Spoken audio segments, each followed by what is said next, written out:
How you doing? Hello, everybody. I know it's been a little while. Growing out my hair. It's my birthday recently, but we do have a new spotlight video for us today. We're going to be going over the September spotlight cast videos. So something moving forward, I want to be releasing these videos on the first Thursday of every month. So the people that come to my stream, hey Collins, where's the snap videos? Feel free to let me know, but it fits in my schedule, so that's my plan moving forward. So don't want to take your time. Let's get started. So the ratings haven't really changed. It's still S through D, A, S, A, B, all pretty good, solid choices, and then C and D, a little bit rough. C is only if you really like the new card, things like that. So something I also want to add moving forward is just a season pass discussion, since it will coincide, and I'm not really releasing season pass individual videos. I think it's good to just add it in here. So we do have the new season pass, Symbiote Spider-Man. So this is an activate card. Activate is one of the newest features added into the game, like a new type of ability where you can play this card and then wait, and any turn afterwards you can activate it to trigger the effect. So it's not like an on reveal in that you play the card, it auto triggers. You have to play the card, and then starting from the next turn you can activate it to use the ability. Now the big downside compared to on reveal is there's a turn delay. So on reveal, you play your Doctor Doom, last turn it triggers. Activate, you play your Doctor Doom, last turn, well, you can't. It doesn't do anything. You have to wait until turn 7 to activate it to get the ability. So the more expensive the card, the activate card is, the worse it is, because you have less room to use it. So Symbiote Spider-Man, it being tier 4, is pretty pricey. Though I don't think you could make it cheaper, to be fair. But you means you only have turn 4 and turn 5 to really use this card. Turn 6, you could play it as a 4/6, which isn't the best, honestly, base stats, but in terms of using the ability, that's where the drawbacks come in. Now, the benefit of Activate is that you don't have to trigger the ability that same turn you play the card. So if you have an Activate card that really wants to wait for a specific timing or a specific window, something like Symbiote Spider-Man, you can really wait until you get the exact right timing. And the way Activate works is you can play a card that, next turn, after you play an Activate card, you can play a card, play a different card, activate, it'll trigger on the second card you'd play, or whatever. So it works, the Activate timing works in your favor. So it's a really powerful ability, really strong. And let's talk about Symbiote Spider-Man in itself. So this is merge your lowest card here, and then copy its text just like it reveals. So this kind of plays like a pseudo on reveal for whatever your lowest cost card is there. That, in my opinion, is very strong. The closest card I think is like a one-time Wong effect. Well, maybe like a one-time Odin, one-time Wong, where you take your lowest on reveal and then you can trigger it. Now, it's also a 4/6, and that is also pretty meaningful for other cards that care about stats. So if you have a card that can double the stats or split the stats, anything like that, maybe Galactus, where you need to win the lane, there's a lot of ways to use this ability for your favor. And overall, when it comes to this card, whether you should get it or not, mine is a big yes. So the reason why I say this is a very good card to add to your collection is that it is super duper flexible. There are so many cards that you can play with this, and it gets better, it gets stronger. And this is the type of card that you'll always be coming back to. You'll always be thinking, every time a new card's added, you're like, can I abuse it with Symbiote Spider-Man? And that's the type of card you really want in your collection, because anytime there's a new hot deck, you're like, okay, how can I use it? And Symbiote Spider-Man is part of that core. You're like, oh, I can't play this deck anymore because I need Symbiote Spider-Man. It's the kind of card that's going to keep popping up as the meta progresses, as more cards get added. You're like, oh, this is a cool combo with Spider-Man. This is a cool combo with Symbiote. So it's just a card that if you're really you want to have lots of flexibility in deck building, lots of flexibility in like utilizing new cards to the fullest potential, you're probably likely going to see Symbiote really pop up every time. So this is definitely a card I would pretty easily add to my collection. So big fans of this card. Very cool. It looks very strong to me, just because it has the ability of like Wong-esque, but for 6, right? Like 6 base power, which is really nice, as well as doing other things. So I just think this is a really good card you should consider adding. Now, first spotlight of the season, we have Silver Sable Mockingbird US Agent. So this is a really, really safe starter, I think, for this season here. You have Silver Sable, which is a 1-cost card. I personally think it's hard to sell 1-costs in the shop, just because you don't build around 1-cost cards usually, right? So when it comes to 1-cost cards, they really have to do a lot, or they have to like affect the game in a meaningful way for you to really be like, okay, this is something I want to spend time in. Or the other cards next to it are really good, right? So you can always like have a weak card next to like 2 strong cards. I don't think that works this particular season. I do think Mockingbird is pretty good. It's in Arisham, it's in Zoo decks, and there's even the Scar decks that have been popping up right before the patch. There was a lot of Mockingbird decks, so I do think Mockingbird is, in my opinion, the strongest card of this group here. And then US Agent is a very strong card with an awkward requirement, is my main issue. Just because most people are playing 4, 5s, and 6s themselves. And if you really want to use Agent in the fullest potential, you have to consistently not want to play 4, 5s, and 6s in the lane where your opponent is also contesting, which ends up being, or you're playing Luke Cage, which isn't very seen these days. So there isn't the cleanest decks where you're like, oh, US Agent is just by far like very easy to add. You have to like make some sacrifices in your deck building to play with it. But I do think it's a strong card, so I don't hate the card. It just hasn't found that perfect meta home where I'd be okay recommending the card. So I think if you're missing Mockingbird and you're missing Sable, then this is a pretty good spotlight to go for. So that's like my requirements for this one. If you're not missing Mockingbird, I think Sable's good, but not the best spotlight to pick up this month. So I would lean a little bit lower than normal. So those are my thoughts here. They're doing something. They've been doing this consistently, right? But they're filling these spotlights with Series 5s mostly, just because it's historically shown that Series 4s make the spotlight worse, and people aren't as willing to get the whole spotlight if you have a ton of Series 4. Like they used to have like Series 5, Series 4, Series 4, right? And I would always be like, oh, I don't want that spotlight. So they're definitely doing more like full Series 5s just to make it feel more impactful. And, you know, as more seasons added, hopefully they start dropping down some of the lower performing cards down to Series 4, Series 3, so that it's a lot easier to get. Next up, we have Madam Web Silk Alliance. So, in my opinion, Madam Web is the strongest card being released this season. Now, I will say that is specifically for move decks. So, historically, move has been very weak, in my opinion. Just they keep adding cards and they just don't work. They're not very strong, and move is like hard to play compared to other decks. You know, like destroy whatever. It's much harder to play. So there's a huge barrier of entry to make move a tier 1 type deck, a very strong deck, that's common in the meta. And I think they got frustrated, in my opinion, with that reality, and they said, hey, we are going to make moves strong. We're going to do it. Let's figure it out. Let's make this archetype playable, you know, at least for a season or whatever.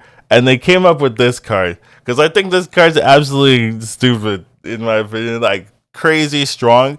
It's a 2-cost card that sets up all of your other move cards for the rest of the game. Basically, you play this on tier 2, and now you have 4 triggers, essentially 4 move triggers for the rest of the game. It's just very strong to me. And the one downside of this card that I see is that it's a 2-1.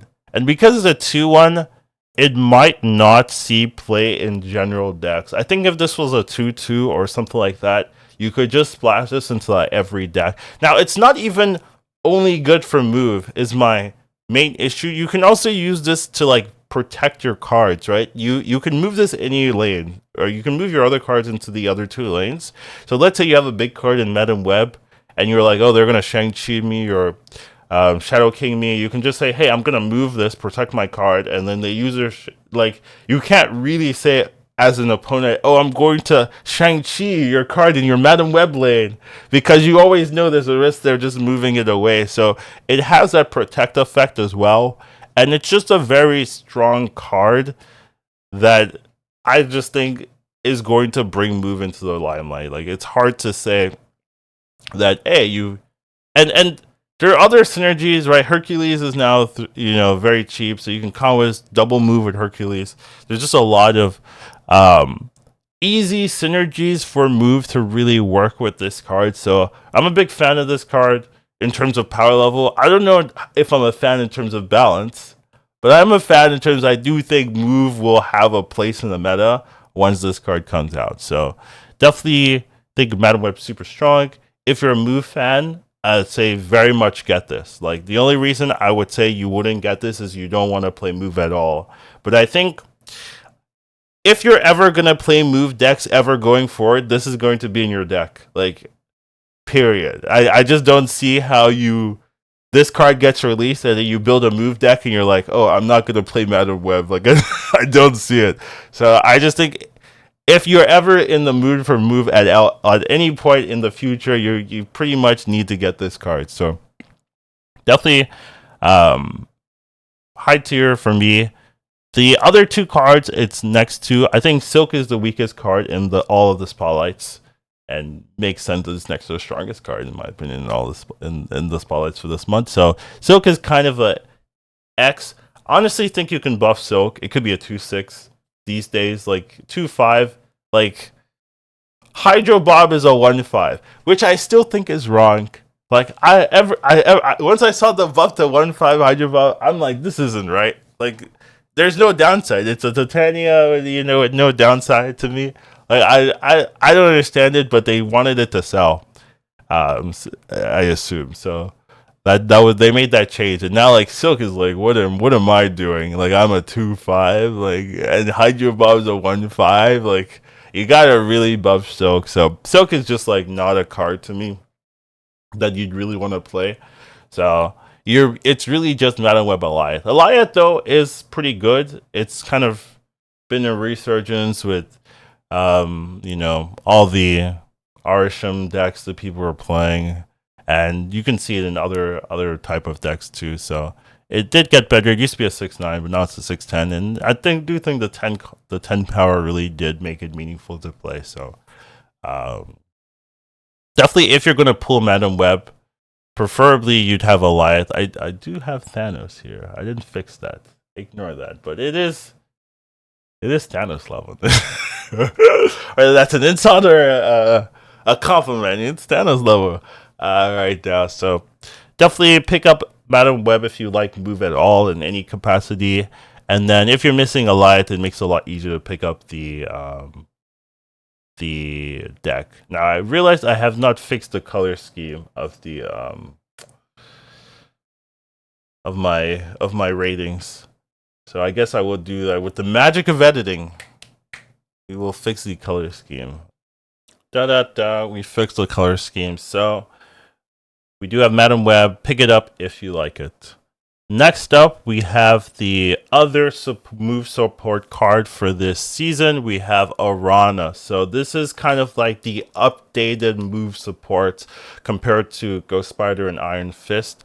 This one is now an activate 1/1. It gives 2 power, which does move it into extra tools. It's kind of like a forge, but it's like a slow forge that doesn't work with Brood. So I'm fine with it since it doesn't work with like Brood type cards. But it is a 1/1 plus 2 power right to your next card, which is pretty interesting. But it's now an activate. You can trigger it to make the next card you play move to the right. So this kind of helps in terms of having a way to activate some of the higher cost cards without relying on Iron Fist consistency issues or Ghost Spider doing it the turn afterwards, which means you can't trigger turn 6, or it's a little bit awkward to play. And Ghost Spider also moves like it's 2 spots in maybe a place you don't want. So this one a little bit more consistent, a little bit more powerful, can work with Multiple Man or Spider-Man 2099, which I think is pretty good. So there's a couple of cards. Just Vulture is good. Just Dagger Final Turn's pretty good. So this just seems like an updated look at move support, trying to use the activate for a positive influence. So I think it's a pretty good card. I don't think it's like, I think if you have Madam Web, you don't really need any other any other like support if you get it. But I think this is a pretty good one to add. So if you're a Move fan, you really like Move, you want to give them like all the best tools, definitely is Arana something you can pick up. But not, I think if you have Madam Web, it's probably good enough in my opinion. So pick it up if you like Move. Is it super core? I don't think so. Now the card is next to Miss Marvel. Miss Marvel has really fallen off from its powerful heyday when it was first released. The 4/5 stat line really did a lot. But as a 4/4, still decent, but you can definitely get away with not playing Miss Marvel at all. It kind of has this like restriction, which is kind of hard to play. The payoff is still pretty good, but you are putting in a lot of work, and there's a lot more clog in the meta. So people are like filling your lanes with useless stuff that makes it a lot harder to consistently get exactly the requirement that you need for Miss Marvel. So it's just a little bit worse. So I'm not it's not a card I would fully recommend. Sage, on the other hand, I do think is quite nice, quite strong. It just has good numbers when you play the card. It's just really big power when you play it, and you do have to think a little bit, but I do think a lot of decks would be happy with a 310, happy with a 312, 38 sometimes if it makes sense. So just big numbers, pretty strong. So definitely a card to pick up. So if you're missing Arana Sage, that's really where I would lean to pick up this particular Spotlight. Miss Marvel isn't a bad card, so it does increase the value of the Spotlight, but it isn't enough to really push it over the edge by itself. But if you want Arana, you're a big Move fan, definitely pick up Arana if you're a Move fan and you mostly play Move decks. But it's if Arana plus Sage, I'm like, okay, this is worth picking up. And then finally, we have Scarlet Spider. So this is the final Spotlight for this month. So there's a 4/5 activate that summons an extra copy of this card to another lane. I think this card very clearly says buff me, and then activate final turn to summon a buffed copy. So it has really good Namora synergy. Also very good for Symbiote Spider-Man. This is a type of Symbiote copy that you can really take advantage of if you want to do that. So those are the type of things. This to me reads like a combo card essentially. So you play this, you combo it with some of the other synergy cards, and then final turn you get a big extra copy that you can move to another lane. Now it moves randomly, so you don't get to like fully control where it goes, but it's like 1 out of 2, and you should be copying like a pretty big card. So not a bad final copy, final turn play. I think it's pretty good. I do think it's not like the craziest card. In combo decks, I think this is just one of the many tools you can use to play combo decks. And if you're going to win, that means you got your combo off. And if you got your combo off, you're probably going to win anyway. So this is just like, to me, like a win more card. I do think its base stats are strong. So that's what this really has going for it. It's a 410, quote unquote, among 2 lanes. I do think it's a little bit weaker than the 410 because you're splitting out apart the stats, and it's much stronger to consolidate your stats in one place if you can, and it doesn't get like Shang-Chi'd. So it is a little bit weaker than the actual 410, but it does have that potential that 410s don't really have, right? If you buff this like 4-7, that was a 414, right? So this does have that really good potential. I think there's definitely going to be some decks that could just have that consistency in buffing, that this is just like a good tool that isn't fully combo reliant, combo centric, where you have to like hit like more +5, you know, and then I combo, you know, with a Wong on it, it's 15 power, then it's 15, move to another lane, 30 power Scarlet, you know, like I don't think you're going to be hitting that consistently and it's that reliable, but I do think you can probably find a deck where this just fits in, is maybe like a 20 pointer in a lot of times. So seems pretty good for a 4-drop.